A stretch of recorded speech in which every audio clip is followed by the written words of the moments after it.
Okay, we have a gift and a curse with the social media, whereas we can get information from you out, but there's a lot of information out here that's not real.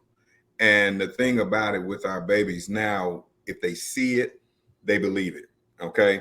So we have to sift through those things to make sure that they understand the real and they're going to get the right information. So that's one of the things as a school administrator, when we're using the technology, we have to, I give my leaders of the schools and my lead teachers and everything like that to make sure that we do our homework before we put this out to our, children of color, because we're the ones struggling around here.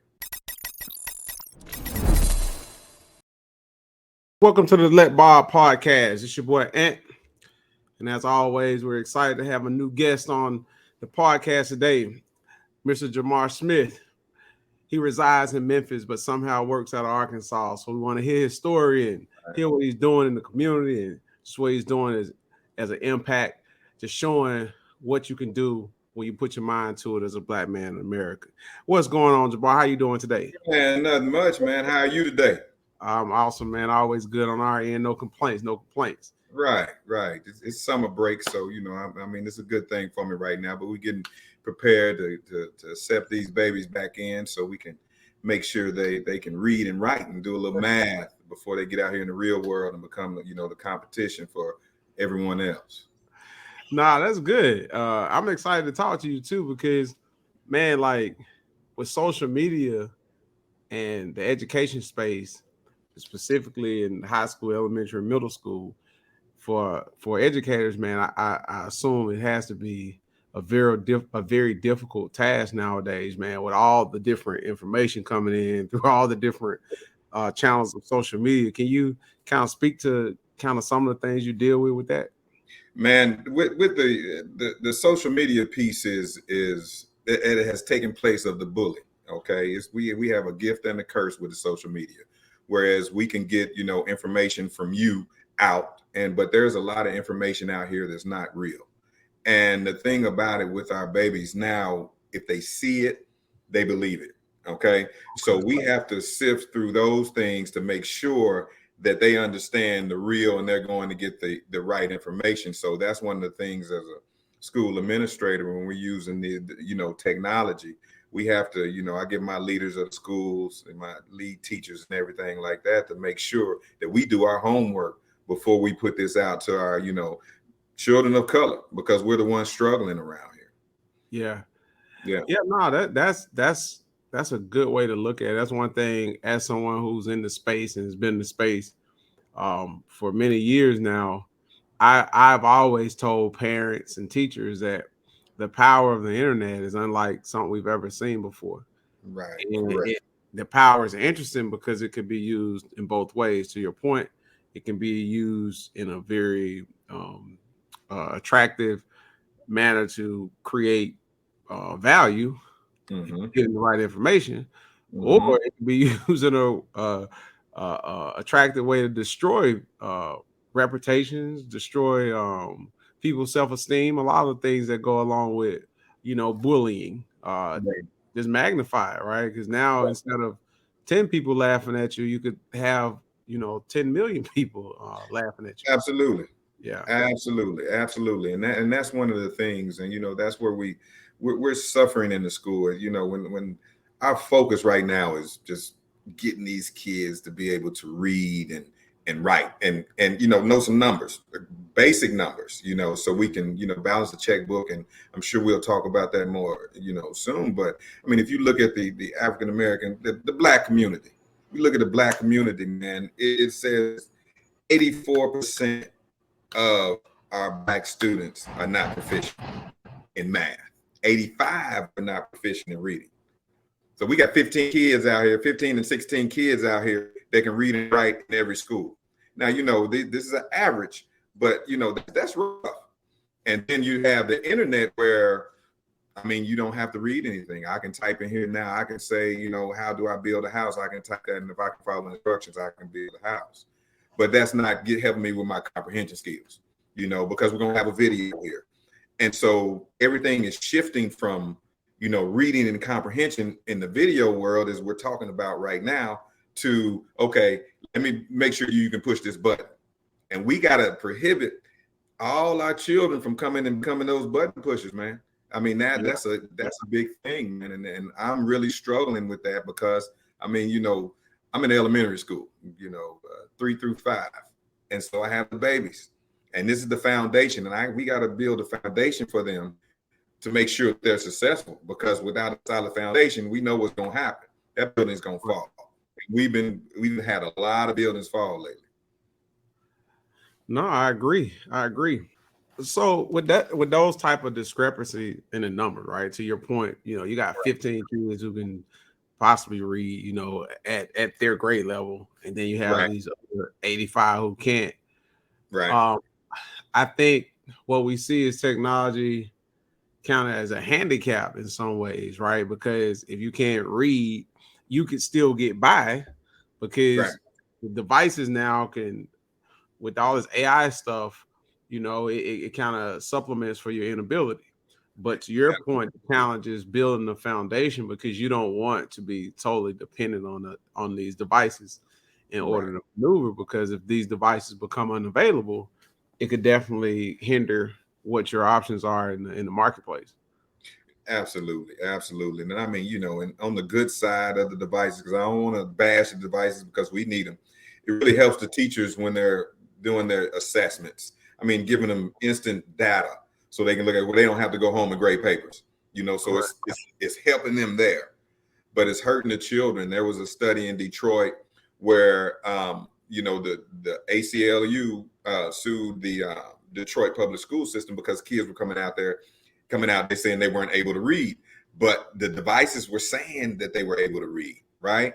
And so that is where the problem comes in. And as much as possible, I try to get paper in front of a child, you know, so they can look at this, see that black and white, they can comprehend, and the teachers can really see if they understand, you know. So basically one of the things that's happening in our educational system. So just say for me, if I'm one of those kids that are not reading on grade level, I'm in the 3rd grade and I'm reading on the 1st grade level.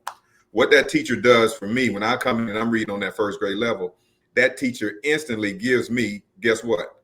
1st grade level work. Yeah. So is that helping me? Nah, not really, because I need to be on what grade level? I need to be on the 3rd grade level. So it's really keeping us behind with the technology. That technology is keeping us on the 1st grade till we understand that and go up. But studies show if you give people grade level work, they will comprehend no matter what color they are. One of the studies I was looking at where, you know, students from, you know, low performing schools, which the majority of the low performing schools are Black schools. Why? I don't know. I want to figure that out. And white schools, if you give them the same thing, they perform equally. So I think what the study says, 56% of our children performed, the Black children performed on grade level, whereas 65% of the white children perform on grade level. Now we're right there. We're not the same, but we're in the game, you know, because I mean, we're not in the game right now. We're not focusing on the things that we need to focus on. And that is a huge problem. And it's coming from, and I don't want to put it here, it's coming from how we are rearing our children, how we're raising our children. And it's one thing I want you to look at when we get off here. It's called the word gap analysis, right? Okay. So they did a study on, you know, the levels. You did the, you know, poverty, middle income, and the affluent. All right. And they're talking about the amount of words and foundational interactions that students have at home. Okay. So in the poverty area, it says somewhere that they at what is it, like 36 months, this baby that I deal with every day only sees about 525 words. Okay. Where in the affluent at 36 months, you're talking about 1,100 words. Wow. So when they come into the classroom, what are we having? We have books written for those 1,100 word students, and that 525, they struggle. You know, a lot of times, and I give the basic analogy. I try to keep it simple. All the books that I'm reading now say keep it simple. We've over complex. You can break down complex things. Say keep it simple. So one of the basic analogies that I give them and is, so if I look at a test and it tells the child, it says the child goes in and they pick up a pound of ground beef. that child in the community that I deal with, they're gonna look and say, "What the world is ground beef?" I might know what beef is, but what is the ground? However, if I look at that word and I say this person picks up a pound of hamburger meat, right? Well, then, That child will understand that, right? And that's what we got to get in our community. And it's crazy. It's just that simple shift, where we say in our neighborhoods, we say, "Where we're going to? We're going to the crib." In the yeah, book, they say he's going to the abode. It's like, what is an abode? You get what I mean? So yeah, we have to make sure that we are using the terminology out here that society is using so they can comprehend. Now, when we get away and we're doing everyday talk, like when you and I talked when I met you, it's totally different. correct. But when we're in this field and we're trying to make ourselves better, when we have to communicate with all races, we have to make sure that we speak the same language that they're speaking. And that is the biggest problem. Yeah, Huge. no. So for and Bob, like our four pillars kind of surround what you're saying, right? So we talk about our four pillars is education, finance, ownership, and community. Right. And our opinion is that the way you teach should be biased to who you're teaching, right? Mhm. I Mhm. don't think it's one curriculum that is applicable across the board based Correct. on just even what your examples are, right? I think you learn better when curriculum is designed to meet you where you are. Right. In certain cases, right? If you are bound to, let's say, 500 words of exposure, then the Right. curriculum that you're tested on should be around 500 words of exposure. Because if it's Absolutely. not, and if it's only 1100, then it appears that you're not as smart as those kids that were exposed to 1100. And I think I personally think that's something AI will solve. I Right. think AI is going to give us the capability to create curriculum on the fly, and Hmm. then you can make it more dynamic, right? So Right. traditionally, curriculum takes, sometimes years to establish, but with AI, because of the advanced technology that's available to us and the capability that aligns with I think it can define data differently Hmm. um, and provide curriculum that meets. It would be interesting to see this. I'll make this statement and see if I'm true 10 years from now. Makes curriculum specific to an individual. Hmm. I could see that being a use case. Hmm. And now you can train a child based on how they learn. Hmm. Everybody is different, right? And so now you have this custom curriculum that is available to each individual child based on an assessment. And so the AI can assess the child and then build curriculum that guides that child learning path Hmm. in the early years and create that foundation that's necessary Hmm. to go out and be advantageous in the marketplace. Hmm. So where I'm from, you know, you don't see black principals much, let alone uh black male principals. That's rare. So how did you what made you want to become a principal? How did you get into that? Yeah. So both my parents were educators. And my father's, father, he was illiterate. I think he had sixth grade, but fought in the World War, World War Two, World War Two. My grandmother, she, I think sixth grade or seventh grade, she ended up getting her GED at 40. My other grandmother, she didn't go to college, 12th grade. And so with my parents, when I'm seeing this as I'm getting older, I didn't want to go into education. I wanted to be a doctor, right? So as I'm getting older in education, I started digging in, and I mean, I was having success in my classrooms, but I was seeing other classrooms not, being great. And so therefore, I just started pursuing the administrator role. My boss now, Dr. Tiffany Hardrick, reached out to me and said, "Hey, I got a position and for you, and it's elementary." And I'm like, "Oh Lord!" I mean, that's different.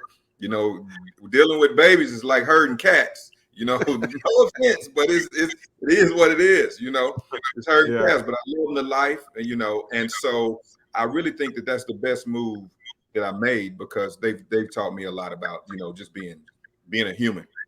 yeah, yeah. No, I can imagine. I have young kids, and going to the school and it's just different, man. It's so much that you wouldn't think that you would have to worry about in elementary school.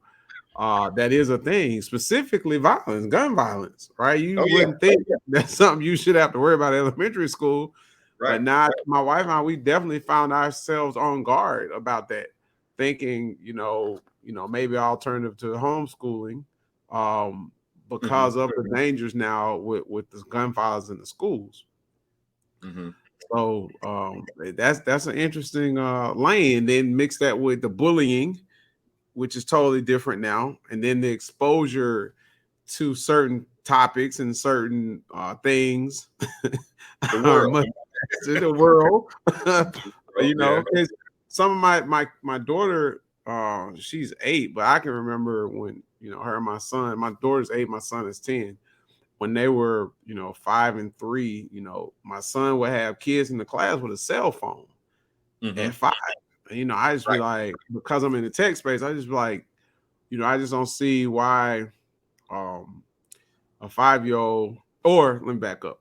The exposure that's available to a 5-year-old with a cell Hmm. phone by way of YouTube is just Hmm. so much they can find, right? Right. Hmm. Um, so like I said, it's just way different nowadays in that Yeah, space. and I mean, and as you say, I mean, it's the gift and the curse, and I keep saying that it's the gift and the curse because I can sit in the classroom and I can talk about something, and we can go online and see it. Oh But when yeah, I was in school, it was like, open this book. I'm looking at paper. It's not real. This is a picture. This is not real. You see what yeah, I'm saying? But yeah, now I can say, okay, let's look. Let's go to that place right yeah, now. Go. And so that's the gift piece. It's the curse because I can go to that place and be somewhere that I don't need to be. yeah, Yeah. yeah. Nah. So in the space, in the education space, in the city of um, Memphis, are you involved in the community? Are you doing things there in Yes. that space as well? Yes. Okay. Yes. Definitely. I'm involved in a program called Micah. And what we do is a nonprofit. We go out and we just look into the community and see what's going on to address certain issues, police Okay. brutality. Of course, in the educational sector right now, we're highly involved with the next superintendent that's coming in to Memphis. Um, I'm the director of outreach at my church, so I get out in the community, and I mean, I have to talk to people. That's my calling. That's the gift. Within that, we're developing a foundation to help, develop our youth to give them mentorship throughout, hopefully throughout life. Right now, so I'm heavily involved in that. I'm always talking to children. It is just a passion because I mean, I thought about it as I was coming up. I'm like, I'm getting old. Um, these people are going to take care of me, so I got to make sure they know what's going on. Because if they don't, I'm leaving. And I mean, a little funny story. I mean, I taught at a career school. I taught medical assistance, and when I lived in Oklahoma, and I got sick one night right before my father passed, and I got sick one night. I know it was just my pressure, my mind going crazy. But I walked in there, and one of my students walked in, and it was a shock. I was like, "Oh, please, Lord, make sure that she understands what's going on." And I taught her correctly. She did a dynamic job. So it made me, that said, this is the purpose. Let me teach the future. So make sure that we're okay. So when you, Anthony, get older, these people who come in, they're gonna be like, "Oh, I'm good. I know this person here. I'm good."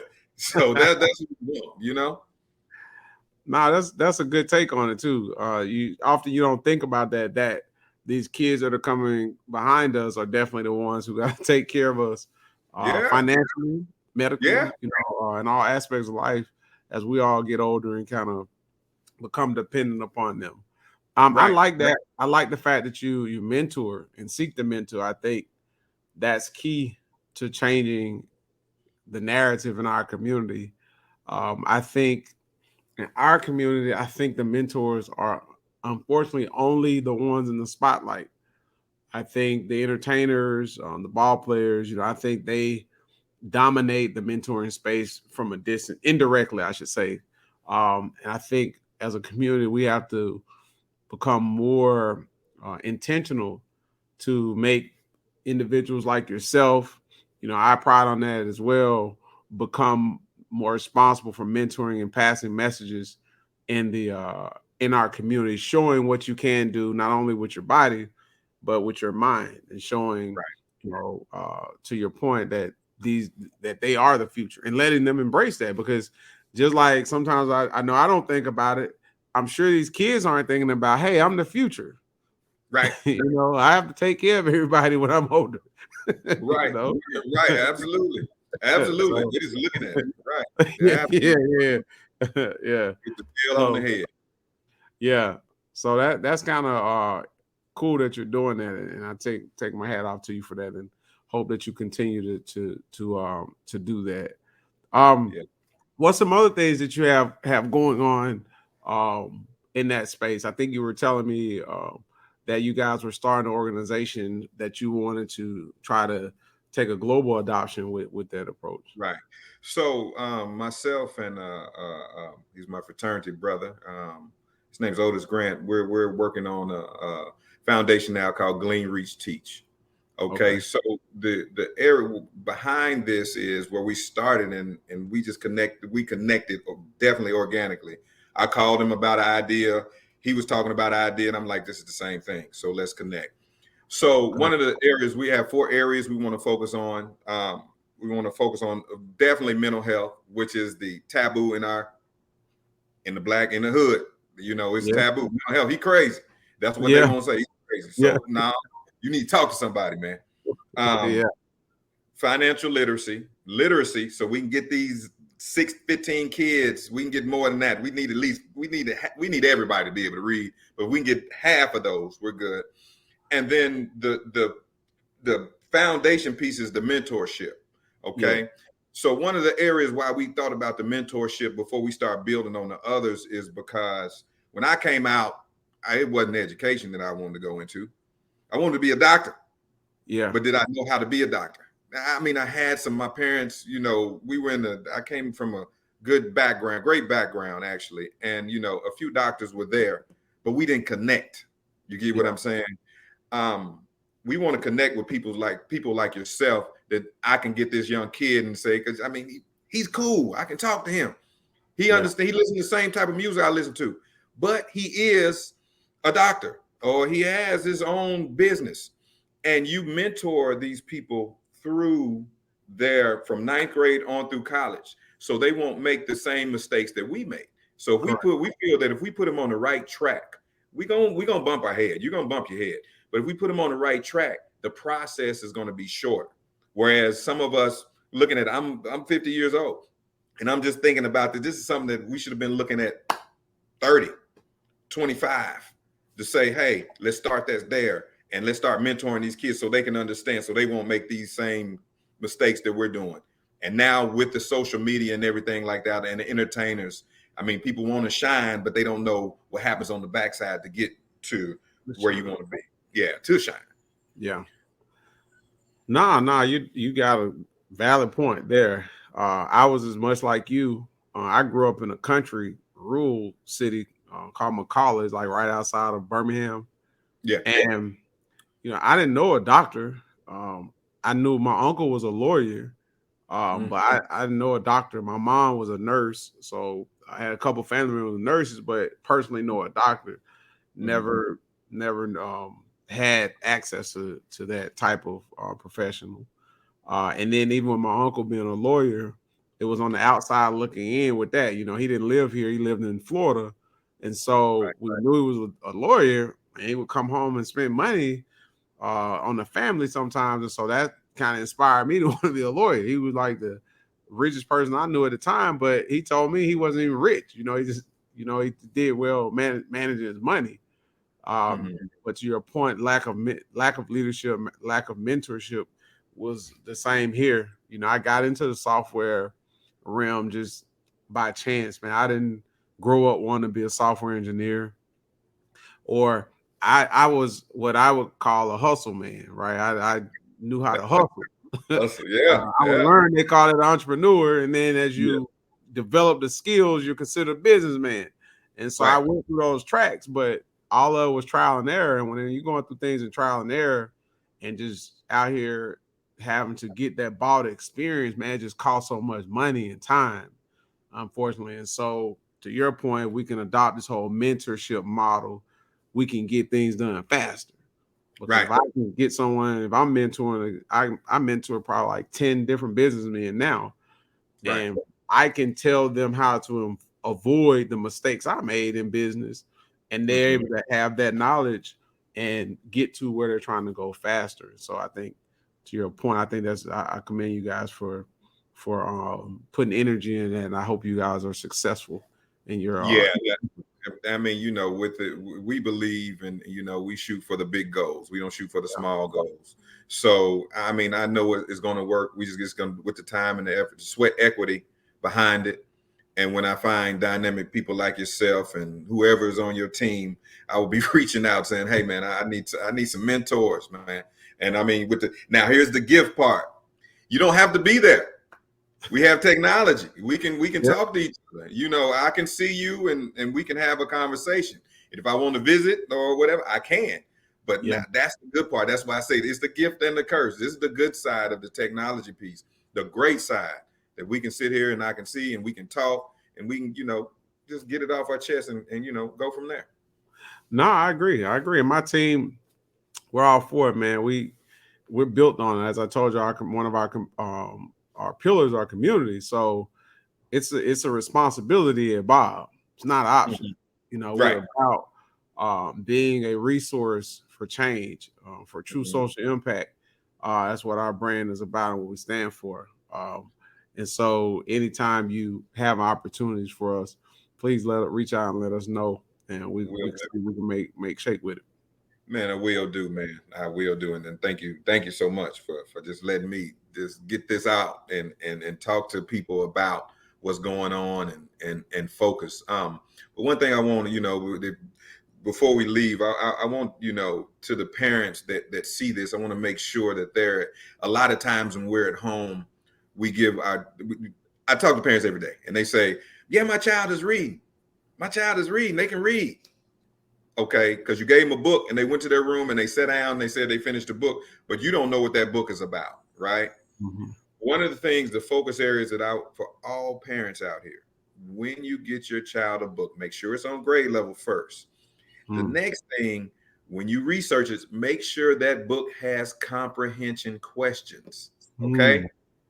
Now, what happens is when you send your child to the room to read, you reading over these comprehension questions, right? So and this is your shortcut. This is real easy, your shortcut. So you read, and I did this with my son at work. He looked at me crazy. And he read, I said, so what was X, Y, and Z? And he just said something off the wall. And I looked down and said, you didn't read. I said, you didn't read that.